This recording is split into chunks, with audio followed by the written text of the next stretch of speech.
Hello guys, तो start करते हैं आज का वीडियो। मीन्स कल के लिए विथ स्टैंडर्ड डिस्क्लेमर कि मैं सेबी रजिस्टर्ड एडवाइजर कंसल्टेंट नहीं हूँ।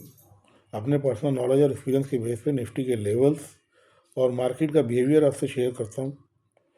आपको कोई भी मार्केट में पोजीशन बनानी हो तो प्लीज़ अपने फाइनेंशियल एडवाइजर और कंसल्टेंट से डिस्कस करके ही बनाइएगा।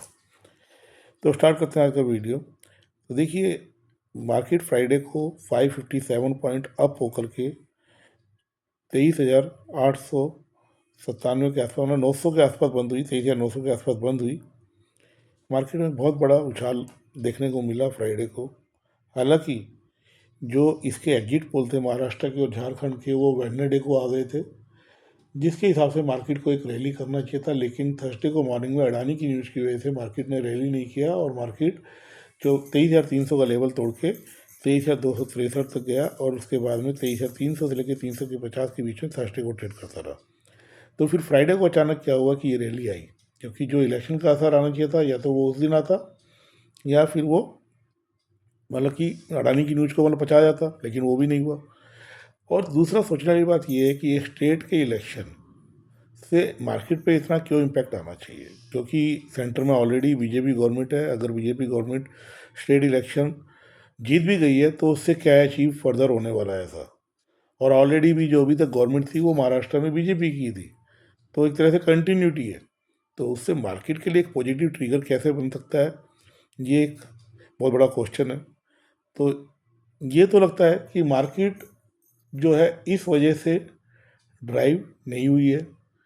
इसके दो तीन रीजन हमको समझ में आते हैं कि मार्केट में ये सडनली इतना बड़ा अपवर्ड मूव क्यों आया है। इसके दो तीन रीजन समझ में आते हैं। एक रीजन तो ये है कि मार्केट 200 EMA के नियर खड़ा था, हालांकि उसके नीचे क्लोजिंग दी थी थर्सडे को, लेकिन एक टेक्निकल बाउंस जो 200 EMA से आता है वो ड्यू था, वो हो सकता है कि आया हो।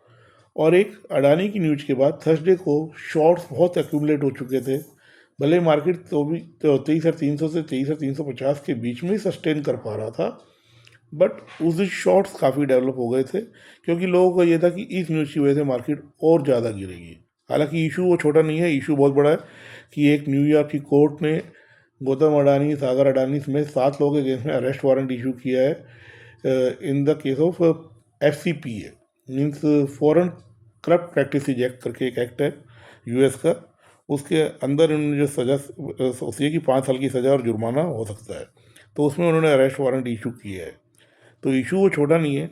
और इस इशू की जहाँ तक बात करें तो गवर्नमेंट ऑफ इंडिया और US गवर्नमेंट के बीच में एक एक्सट्रेडिशन ट्रीटी साइन हुई है 1997 को में, जिसके तहत अगर उनका कोई आरोपी, US का कोई आरोपी इंडिया में है या इंडिया का कोई आरोपी US में है, तो दोनों कंट्रीज उस आरोपी को गिरफ्तार करके दूसरी कंट्री को सौंपेंगी। ये उस ट्रीटी का पार्ट है। तो इसमें क्वेश्चन ये आता है कि as per that treaty government of India should arrest Gautam Adani and hand it over him to America government. But वो होगा कि नहीं होगा, we can not comment on that. और इसमें ये भी होता है कि जब बाहर की जो जांच एजेंसी, जैसे वहाँ पे FBI है, फेडरल ब्यूरो ऑफ इन्वेस्टिगेशन, जैसे यहाँ पे इंडिया में CBI है, जब वो FBI इतनी बड़ी जांच कर सकता है, तो इंडिया में जो CBI वगैरह जैसी इतनी बड़ी बड़ी जांच एजेंसी है, तो ये लोग क्यों नहीं जांच करते हैं ऐसे मामले में। बट ठीक है, वो एक पॉलिटिकल मैटर है, हम मार्केट के ऊपर बात करते हैं। तो अगर मार्केट की बात करें तो लग यही रहा है कि मार्केट एक जो बाउंस ड्यू था उसकी वजह से आया, टेक्निकल बाउंस था। और दूसरा ये शॉर्ट कवरिंग, जो कि अडानी इशू के बाद में इतने शॉर्ट बन चुके थे, उनकी कवरिंग थी। तीसरा रीजन जो समझ में आता है कि कहीं ना कहीं किसी के पास ये कुछ न्यूज़ थी कि महाराष्ट्र का इलेक्शन बीजेपी इतने अच्छे नंबर से विन करने वाली है, जिसका एडवांटेज उसने फ्राइडे को मार्केट में उठाया गया कि माल उठा लो। और उसके बाद में, क्योंकि अभी आप देखो तो FI का डाटा देखो तो FI ने उस दिन कैश में 1200 कुछ करोड़ की सेलिंग ही करी है, जबकि DI ने उसके अगेंस्ट में 1700 करोड़ कुछ की बाइंग करी है। और साथ में FI ने इस शॉर्ट कवरिंग के चलते 12,500 करोड़ का स्टॉक फ्यूचर में बाइंग करी है।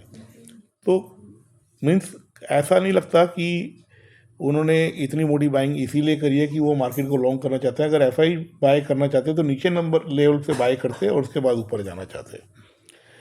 अब आते हैं कि कल क्या होगा। कल का देखिए ऐसा है कि अगर हम टेक्निकल पैरामीटर पे बात करें तो 24,050 पे 20 डेज मूविंग एवरेज है, जो एक रेजिस्टेंस का काम करेगी। अगर गैप अप ओपनिंग होती है 24,050 के ऊपर तो मार्केट इसके ऊपर सस्टेन करता है कि नहीं करता, ये क्वेश्चन होगा। अगर उसके ऊपर सस्टेन कर गया तो फिर वो सपोर्ट का काम करेगी मार्केट। लेकिन अगर दूसरे टेक्निकल पैरामीटर देखें कि मार्केट 550 पॉइंट की रैली कर गई, लेकिन RSI 28 से 44 पे पहुंचा, तो RSI एक स्ट्रेंथ इंडेक्स दिखाता है, तो उसमें स्ट्रेंथ क्यों नहीं आई है? मतलब कि न्यू ओपन इंटरेस्ट जो है फ्यूचर्स में बहुत अच्छे नहीं बने हैं।